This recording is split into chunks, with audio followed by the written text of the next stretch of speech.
Production. They say that stories are seeds planted in memory and that some bloom just when we need them most. This little book was born from a quiet, urgent need, the need to remember that the essential things almost always happen softly. A gesture, a choice, a goodbye, a small stubborn hope. Tales to Whisper. Before Sleep is a collection of stories meant to be read at the edge of sleep, in that fragile moment when the heart listens better than the mind. These are simple stories, but not simplistic, because sometimes tenderness is the bravest act of all. If after closing these pages a single word, a single image stays with you, then it was worth it. Lila Harper. The bracelet. For several days, a jeweler noticed a little girl stopping in front of his shop window. She would stand there quietly, her eyes fixed on a golden bracelet sparkling under the lights. This happened day after day, until one afternoon, she finally pushed open the door and stepped inside. "Hello," said the little girl, her voice soft. "Hello there," the jeweler replied kindly. "How can I help you?" "Could you please show me that bracelet in the window, the golden one?" "Of course," he said and gently took it out. The girl picked it up carefully. Her small hands trembled as she ran her fingers over the delicate chain. The jeweler noticed tears glimmering in her eyes. "I want to give it to my mom," she whispered. "Today is her birthday. She helps me so much with my homework, even when she's tired from working all day. She stays with me until I understand everything." "She sounds like a wonderful mom," said the jeweler with a smile. "I think she'll love this bracelet." "How much is it?" the girl asked. "Well," he replied, "how much do you have?" She placed a small cloth bag on the counter and opened it. Inside were coins, many of them, and she began placing them one by one on the glass. "I've been saving for months," she said. "Let's take a look then," said the jeweler, counting the coins slowly. Is that everything you've got?" "Wait, I think I have more," she said, digging into her pockets. Out came a few more coins, a crumpled dollar bill, a plastic ring, a pink hair tie, and 2 strawberry candies. The jeweler studied the items, then smiled warmly. "Well now, I believe that's just enough," he said gently, gathering everything from the counter. "Would you like it gift-wrapped?" "Yes, please," she said, her eyes lighting up. A few minutes later, the girl left the shop with a small box wrapped in shiny paper, holding it close to her chest like a treasure. The next morning, the girl's mother came into the shop. She was holding the bracelet in its box. "Good morning," she said, approaching the counter. "Good morning," greeted the jeweler. "What can I do for you?" "Well, yesterday, my daughter gave me this bracelet for my birthday," she began. "She said she bought it here." "That's right," the jeweler nodded. "I remember her." "But there must be a mistake," the woman said. "This bracelet is gold, isn't it?" "It is. We only sell high-quality pieces here." "Then it doesn't make sense. My daughter couldn't have paid for something like this. She doesn't have that kind of money. How much did it cost?" The jeweler paused, then said with a serious expression, "I'm sorry, ma'am, but we have a rule. We never reveal the price paid by our customers. It's a matter of privacy." "But," the mother began to protest. "What I can tell you," the jeweler interrupted gently, "is that your daughter paid the highest price anyone can pay." The woman looked confused. "What do you mean?" "She gave me everything she had." The Rose and the Toad. In a lovely garden, a rose and a toad had grown up side by side. They shared countless adventures, whispered secrets, and most of all, a friendship that felt like it would last forever. As the seasons passed, the toad watched his friend grow more and more beautiful. It brought him joy to visit her each day, hopping around her roots and telling her all the stories from beyond the garden. But slowly, the rose began to notice just how beautiful she had become, and how everyone who passed by admired her. There was only one problem. Every now and then, a bumpy old toad would come hopping around her, and his presence scared off her admirers. One day, tired of it all, the rose finally spoke up. "Hey," she said, "could you maybe do your hopping somewhere else in the garden?" The toad blinked, confused. "But you've never minded before. You used to like having me here." "I did," the rose replied, But I've realized something. When you're around, you frighten the people who come to see me. You don't really match my beauty anymore." The toad lowered his eyes. "I see. Those days feel like a long time ago now." Silence fell between them, an aching, heavy silence. He waited for her to take back her words. She waited for him to leave. "All right," said the toad at last. "Don't worry, the garden is big. I can find another place." And with that, he hopped away. Spring passed, then summer, and then autumn. The rose and the toad lived separate lives. They didn't see each other for many months. Until one day, the toad decided to visit his old friend. But what he found left him speechless. The once glorious rose was wilted. Her petals were torn, her stem drooped low, the vibrant color she once had was all but gone. "Hello, Rose," said the toad gently. "Hello, Toad," she replied, her voice barely a whisper. Tiny drops of dew clung to her cheeks. "What happened to you?" he asked. "Who did this? Why do you look so sad?" "I don't know," she sighed. "At first everything was fine, but slowly the bugs started coming, especially the ants. A nibble here, a bite there, and soon they took over." "Oh, Rose," the toad said softly. "You never realized, did you? There used to be someone right here who ate all the bugs that came too close, but you were too busy admiring your own beauty to notice." True happiness. There was once a woman who had spent her whole life searching for true happiness. Not just a little joy. She longed to feel that deep, overwhelming happiness people whispered about but rarely found. She needed to know if it was real. So, she gathered all the money she had, every coin, every bill, and carried it with her in a heavy cloth bag. She made a promise. "I'll give this bag to anyone who can make me feel complete, powerful, unforgettable happiness." And so, she went from town to town, village to village, searching for the wisest of people. To each one she said, "In this bag are all my life savings. If you can show me true happiness, it's yours." But everyone turned her away. They offered kind words, gentle advice, even a smile, but no one could give her what she sought.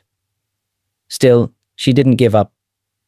One day, after weeks of travel, she came upon a man sitting beneath a tree at the edge of a quiet city. He was meditating perfectly still with a peaceful look on his face.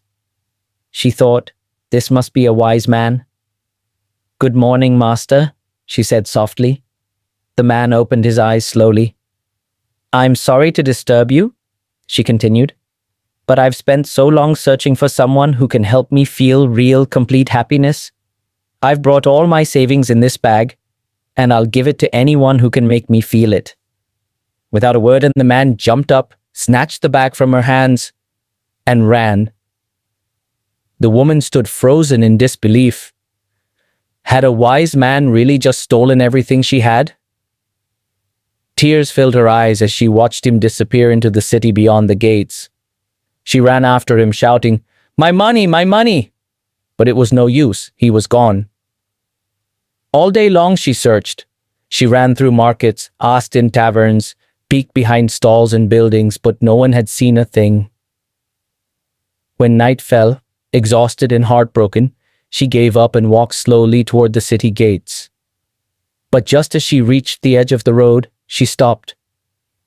Under the same tree as before sat a familiar figure, legs crossed, eyes closed, hands resting gently on his knees. She gasped and ran toward him. There he was, the same man, meditating once again, just as calm as before. And next to him, the bag, her bag. She grabbed it quickly, opened it and counted every coin, her hands trembling. It was all there, nothing missing. She clutched the bag to her chest and cried with joy, not because she had more than before, but because she had it back. Then the man opened his eyes, stood slowly and said, "Tell me, are you happy now?" She smiled through her tears. "I've never been this happy in my life." The circus tickets. A mother decided to celebrate her daughter's birthday by taking her to the circus that had just arrived in town.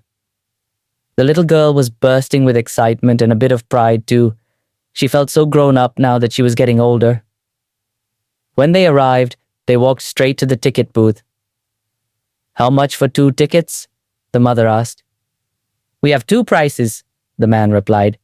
€10 for adults and €7 for children under 5. All right, said the mother, reaching into her wallet. Then I'll take 2 adult tickets, please. The man gave her the change and handed over the tickets.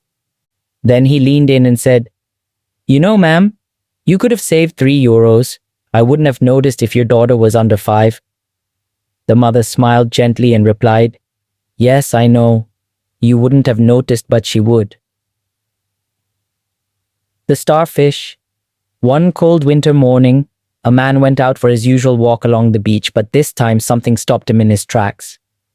The shore was completely covered in starfish, thousands of them, scattered across the sand like tiny stars fallen from the sky. He sighed deeply. It was a sad sight. He knew that starfish could only survive a few minutes out of the water. Carefully, he walked on, trying not to step on them, thinking about how fragile life can be, how quickly everything can change. Then, far in the distance, he noticed a small figure darting between the waves and the sand. At first, he thought it might be an animal, but as he got closer, he saw it was a young girl running back and forth, from the water to the shore and back again. Curious, the man walked toward her. Hello, he said. Hi, the girl replied, still moving quickly. What are you doing? He asked, watching her sprint. She stopped for a moment, caught her breath, and looked up at him. Can't you see? She said, a little surprised. I'm throwing the starfish back into the sea so they don't die. The man gave her a soft, sympathetic smile. I see that, but there are thousands of starfish out here. No matter how fast you are, you'll never be able to save them all. It just doesn't make a difference. The girl bent down, picked up a starfish at her feet, and tossed it gently into the waves. It made a difference to that one, she said. The shoes of the fortunate man. A long, long time ago, in a kingdom far, far away, there lived a king who had everything a person could ever wish for. Power, treasures, castles, and lands as far as the eye could see. And yet, he was not happy. Each morning he awoke with a deep sadness in his heart. Though he had everything, he still felt something was missing. One day, weary of his misery, the king made a royal announcement. Whoever can bring me happiness, he declared, shall receive half of my kingdom. At once, his royal advisors set off in search of a cure.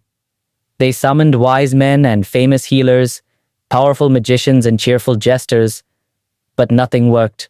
No one could teach the king how to be happy. Just as all hope seemed lost, an old sage appeared at the palace gates with a curious solution. If your majesty wishes to be happy, the old man said, you must find a truly happy person, someone who is content with their life, who smiles with their whole heart, who envies no one.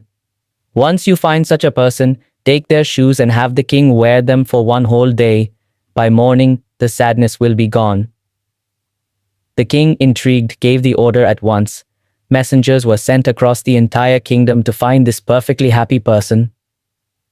But the search proved harder than expected. The wealthy were sick, the healthy were poor, the rich and healthy quarreled with their families or complained about their jobs. Everywhere they looked, someone was always missing something. Days turned into weeks, until at last a messenger returned to the palace with exciting news. Your Majesty, he said, we have found him, a truly happy man. He is a humble farmer who lives in the poorest, most distant corner of your land. The king's eyes lit up. Quickly, bring me his shoes. Offer him anything he desires in return. The messengers departed at once. Weeks later, they returned with solemn faces. Well? Asked the king, barely able to contain his excitement. Did you find him? Did you bring me the shoes? Your Majesty, said the lead messenger, we bring good news and bad. The good? The man is happy, truly happy. We watched him from sunrise to sunset. His face glows with joy. He sings while he works, laughs with his children, and greets each day with wonder. And the bad? The king asked nervously. The messenger smiled softly. He doesn't own any shoes. The hawk that wouldn't fly. Once upon a time, a king purchased 5 of the finest hawks in the entire land. The seller promised they could soar through the skies with grace, perform dazzling tricks, and even deliver messages between distant cities. From the very first day, 4 of the hawks amazed everyone with their flying.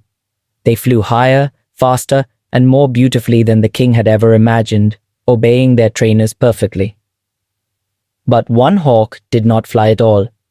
It stayed still on the very same branch day after day, refusing to move no matter what anyone did. "I don't understand it," the king sighed. "We feed him the same food, give him the same care, but he just won't fly." Weeks passed. The other hawks flew brilliantly while the 5th sat quietly in the tree, unmoving. Frustrated, the king announced a reward for anyone who could get the stubborn hawk to fly. People from all across the kingdom came to try. They sang to the bird, read it poems, offered it delicious food, but the hawk stayed put. One day, while the king stood near the tree watching the motionless bird, an old woman happened to walk by. She stopped and shook her head. "Your Majesty," she said, "I've heard of your problem with this hawk, but you're going about it the wrong way." The king was curious. "And what do you suggest, wise woman?" She smiled gently. "That hawk," she said, "is just like most people. The only thing keeping him grounded is the branch he's holding on to." The king blinked. "I don't understand." "I'll be back soon," said the woman. "First I need to visit the market, but when I return that hawk will fly." The king raised an eyebrow, unsure whether to laugh or believe her. 2 hours later, while watching the sky from his tower, he suddenly gasped. The unmoving hawk was soaring high, fast and free, just like the others. Amazed, the king rushed outside and found the old woman smiling beneath the tree. "You did it! You really did it!" he cried. "But how?" The woman shrugged and said simply, "I cut the branch." The man who planted apple trees, an old man nearly 90 years old, had spent the whole morning working in a small patch of earth in his garden. He had pulled up the weeds, laid down a simple wooden border around the soil, and now with a small spade in hand, he was digging neat little holes in the ground. From across the street, his neighbor had been watching for over an hour, curiosity finally getting the better of him. He walked over to see what the old man was doing. "Good morning, neighbor," he greeted. "Good morning," the old man replied, opening a cloth bag and gently dropping something into the holes. "What are you doing?" asked the neighbor. "Oh, this?" the man said. "I'm planting apple trees." The neighbor blinked, then burst out laughing. "Apple trees? Do you really expect to live long enough to eat the apples from those trees?" The old man chuckled softly. "Probably not," he said, patting the soil gently over the seeds. "But all my life, I've eaten apples from trees I didn't plant." The mouse. Once there was a little mouse who was terribly afraid of cats. Whenever he saw one, he would squeak in terror and hide in the tiniest corner he could find, shaking until the danger passed. The problem was, he lived on a farm. And farms, as you might guess, always have cats around. One day, a kind magician walking by saw the mouse curled up in a hole in the wall, trembling with fear. Moved by pity, the magician knelt down and asked, "Tell me, little mouse, how can I help you?" "Turn me into a cat," squeaked the mouse. "Then I won't be afraid anymore." "If that's what you wish," said the magician, and with a wave of his hand and a few magical words, he turned the mouse into a beautiful grey cat. The newly transformed cat was overjoyed. He walked proudly among the other cats, no longer afraid. But after a few days, he began hiding again. Weeks later, the magician returned to check on the cat and was surprised to find him crouched behind a barrel. "What's wrong now?" he asked. "I'm scared of dogs," the cat whimpered. The magician sighed. "Well, what can I do for you now?" "Turn me into a dog," barked the cat, who was once a mouse. So the magician did it again. With a flick of his fingers, the cat became a tall, strong dog. At first, everything was perfect, but after some time, the dog began to run and hide whenever he heard people nearby. He would stay hidden for hours, too frightened to come out. The magician, who had been quietly watching all along, returned one final time. This time, he didn't ask a thing. With a quiet spell, he turned the dog back into a mouse.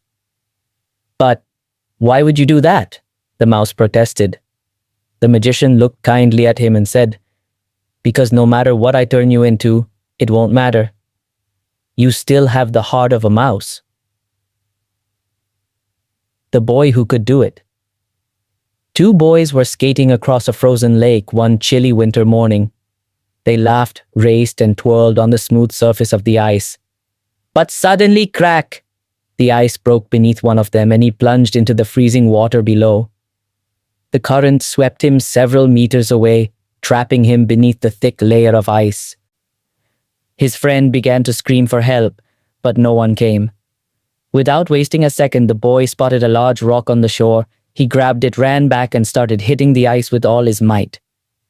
He hit it once, then again, and again, harder and harder, until finally, crack, the ice split open.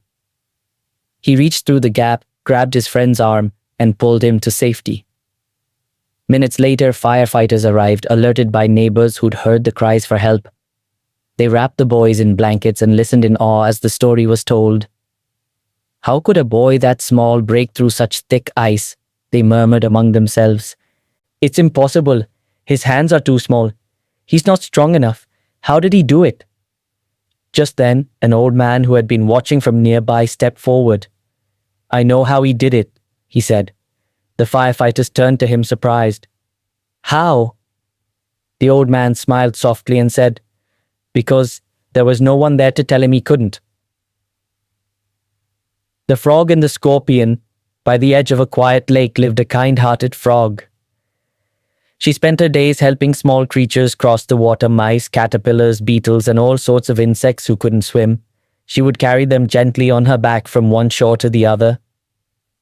One day, a scorpion approached her, looking lost and tired. Frog, said the scorpion, I need to cross the lake, but I can't swim. Will you help me? The frog froze. She knew about scorpions. She knew what they could do. You want me to carry you on my back? Absolutely not. I don't know you. You could sting me, and that would kill me. But why would I sting you? The scorpion reasoned. If I did that, we'd both drown. I'd be harming myself too. The frog hesitated. He had a point. Please, begged the scorpion, I really need your help. At last, the frog gave in. Carefully, the scorpion climbed onto her back, and together they began to cross the lake. At first, everything was fine. The frog swam calmly. The scorpion stayed still. The frog slowly began to relax. But just as they neared the far shore, the frog made a sharp turn to avoid some floating branches, and in that sudden moment, the scorpion stung her. The frog gasped, her body growing numb as the venom spread. Why? She cried. Why did you sting me? You promised you wouldn't. Now we'll both drown. I couldn't help it, said the scorpion sadly. It's in my nature. The frog, using the last of her strength, clung to the branches and pulled herself out of the water, barely saving her life. But the scorpion, caught in the current, drifted away from shore. Just then, a woman walking nearby saw him struggling. Without hesitation, she rushed to the water, reached out, and lifted the scorpion in her hand. And sting! The scorpion stung her. She yelped in pain and dropped him back into the water. Seconds later, she saw him trying again to reach land. She reached out once more, and again he stung her. A nearby farmer who had watched the whole thing shook his head. Why are you trying to save that scorpion? He asked. Can't you see? It's in his nature to sting you. The woman, now holding a stick, gently helped the scorpion out of the water and onto dry land. She turned to the farmer and said, Yes, but it's in my nature to help. The gift, it was the teacher's birthday, and she was opening all the presents her students had brought her, colorful packages, drawings, and sweets wrapped with love. Just then, a quiet girl approached her with something small in her hand. A single orange flower. Well, look at that, the teacher said, surprised. Where did you find such a beautiful flower? The girl smiled softly. I didn't find it. I went to look for it. This kind of flower only grows deep in the forest right by the lake. The teacher's eyes widened. She knew that the lake was almost 6 kilometers from the school, and that meant the little girl had walked for hours just to find that one flower. She was so touched, she couldn't hold back her tears. "Thank you," she whispered, her voice trembling. "Thank you so much. This is such a beautiful gift, but you shouldn't have gone all that way just for me." The girl looked up and replied, "Well, going all that way is part of the gift." The wooden bowl. There once was an old man who, no longer able to care for himself, went to live with his son's family. Years had passed and his eyesight had faded. He walked slowly now and his hands trembled almost all the time. The hardest part was meal times. He struggled to chew his food, which made noises at the table. His shaky hands often knocked over his cup or dropped his spoon, spilling soup or scattering food across the floor. He felt so useless. Once he had been strong, clever and capable. Now he couldn't help but feel like a burden. One day, his daughter-in-law turned to her husband and said, "I can't take it anymore. He's always dropping things, getting everything dirty, and we're always late waiting for him to finish eating." So the son, unsure of what else to do, set up a small table in a corner of another room. They also bought the old man a wooden bowl. That way, the son reasoned, if he drops it, it won't break, and he can eat without making a mess. From then on, the old man ate his meals alone. He didn't complain, but his eyes spoke for him. Sometimes, while eating slowly and quietly in the other room, he would glance toward the door, hoping someone might come in. His eyes would fill with tears. He missed his family, especially his grandson. The family tried not to think about it. Whenever the little boy asked where Grandpa was, the parents would reply with simple explanations. "He eats better this way. He needs quiet. It's easier for him." Weeks passed. Then one afternoon they noticed their son playing on the floor with some pieces of wood. "What are you making?" his father asked. The boy smiled. "I'm making bowls." "Bowls?" "Yes," he said proudly. "One for you and one for Mom. So when I grow up and you're old like Grandpa, you can eat from them too. I'll put a little table in the corner just like his." His parents stood frozen. In that moment, they understood everything. From that day on, the old man ate with the family again, at the big table where he belonged. Epilogue. Stories like footprints in fresh snow may fade with time, but for a while they mark the path we walk. If these tales have found a quiet place in your memory, even for a little while, then they have done their work. Carry them with you as you would carry a pebble from a river, smooth and silent in your pocket. Not to show, not to boast, but simply to remember that wonder is never very far away if you know how to listen for it. Thank you for letting these whispers keep you company, if only for a moment. Lila Harper.